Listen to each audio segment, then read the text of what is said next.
from US, the reporter for today. And the topic that I'll be discussing to you is about Gestalt and subsumption theory.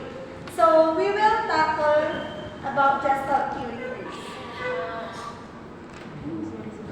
Gestalt theory came from a German term that means pattern. So when we say pattern, it is regularly repeated arrangement, and it may be made from repeated lines, colors, and also shapes. So this theory was focusing on groupings and was introduced by Max Wertheimer in 1912. So when we say groupings, ito yung pagsasama-sama, pagbuo, o maraming tao o bagay na magkakasama. So I will give you a brief information about who is Max Wertheimer. So he was one of the three founders of Gestalt theory or psychology along with Kurt Kafka and Wolfgang Kohler.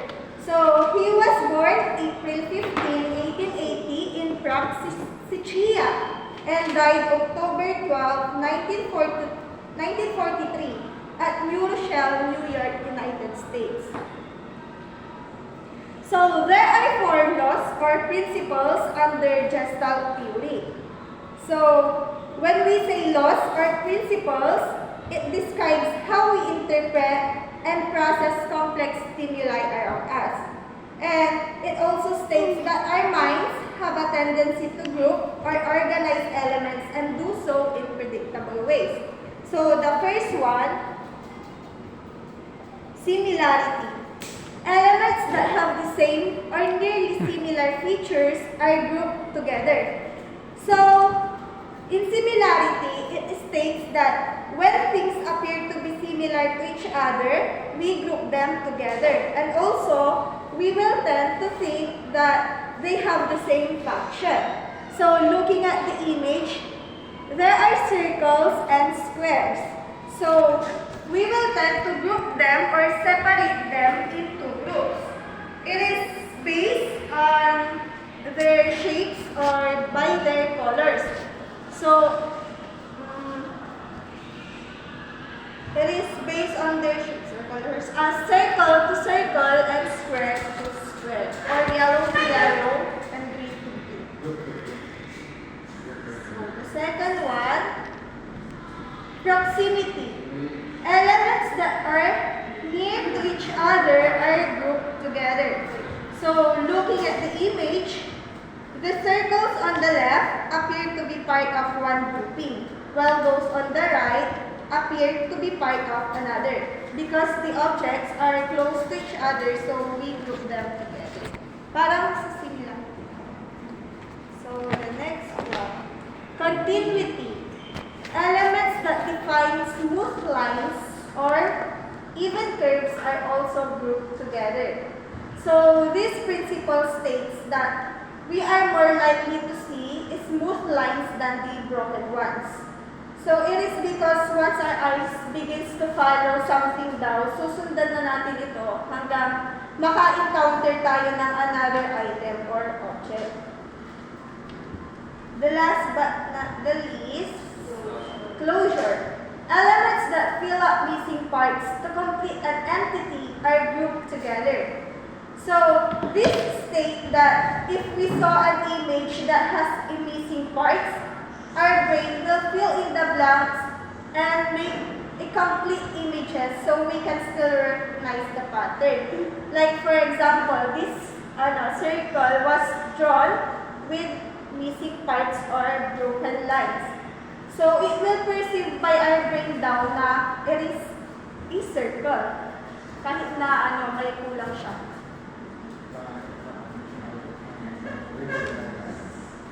So, there are major principles of Gestalt theory along with Kurt Kafka.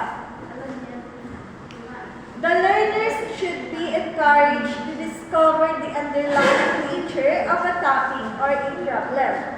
Gaps, incongruities, disturbances are an essential stimulus for learning.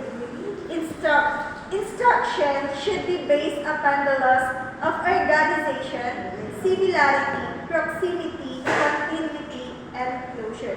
So let's move forward to the next topic, the subsumption. subsumption theory. Subsumption theory, this theory emphasizes how individuals learn large amounts of meaningful material for both verbal and textual presentation in a school setting. So subsumption means to put or include something within something larger or more comprehensive, and it was developed by David Osubel. So this theory was focusing on how we acquire or learn large chunks or amount of information through oral, spoken, and through the means of materials. And the subsumption learning theory was developed by the American psychologist David Osubel in 1963. So there are 4 learning processes that are present in the subsumption theory by Osubel. The first one, derivative subsumption. A new concept learned is an example of a concept that you have already learned before. So, for example, your conceptualization of bird is that it has feathers, beaks, and lay eggs. Now, you've seen a blue jay. Isa siyang uri ng ibon which has a distinctive crest on the top of their head. Na tumatayo yun or nire-reveal nila parang So, it is a new kind of bird na magko-confirm to your concept of bird. So, your new knowledge about blue jay is attached to your concept of bird without altering the concept. Second one, correlative subsumption. A new concept learned is an extension or modification of a previously learned information. So this states that a new material or things is an extension or elaboration of what is already known.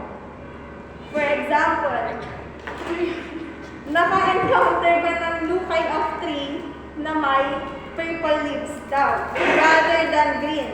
So in order to accommodate that new information, you have to alter or extend your concept of tree to include the possibility of purple leaves. So we can say na yung correlative is more valuable learning than the derivative kasi daw it enriches the higher level of our concept. So next is the superordinate subsumption. What was learned are specific examples of a new concept. So in here, marami ka na daw alam na examples, pero hindi mo alam yung concept until it was taught to you. Like for example, imagine mo daw na you were well acquainted or familiar sa maples, oaks, apple trees, or etc. Pero hindi mo alam until itinuro sa iyo na, or sinabi sa iyo na lahat ng yun is examples ng deciduous trees. Deciduous is a tree or a shrub that falling off or shredding its leaves annually. So, last one, combinatorial subsumption. A new concept is combined with the prior known concept to enrich both concepts. So, in here, it states that a process by which new idea is derived from another idea that is neither higher or lower in the hierarchy, but at the same level in a different but related branch. For example, kung magtuturo ka daw sa iba kung paano humihinga ang halaman. So, ika-compare ko siya sa dating pinag-aaralan natin sa human respiratory, where man inhales oxygen and exhales carbon dioxide. It is because they are both related to each other na as they are both level as the process of breathing. Yan lang.